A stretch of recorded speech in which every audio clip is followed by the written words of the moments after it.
السلام عليكم ورحمة الله. الحمد لله رب العالمين. الصلاة والسلام على أشرف المرسلين وعلى آله وصحبه وسلم. كسر كلامه മാത്ത കൽബുഹു ദഹല ഫിന്നാർ. സംസാരം അധികരിച്ചാൽ കൽബ് മരിക്കുന്നതാണ്.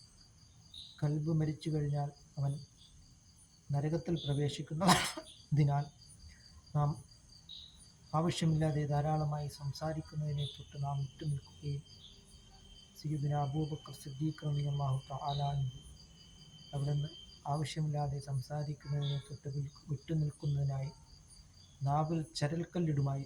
അതുകൊണ്ട് നാം ആവശ്യമില്ലാതെ സംസാരിക്കുന്നതിനെ തൊട്ട് നാം വിട്ടുനിൽക്കുകയും അള്ളാഹുവിൻ്റെ പ്രീതിയിലായിട്ട് നാം ജീവിക്കുവാനും നാം ശ്രമിക്കുക. അള്ളാഹു തആല നല്ല തഖ്വയോടുകൂടിയുള്ള ജീവിതം നയിക്കുവാനുള്ള മഹാസൗഭാഗ്യം അള്ളാഹു തആല നമുക്ക് നൽകുകയും ചെയ്യുമാറാകട്ടെ.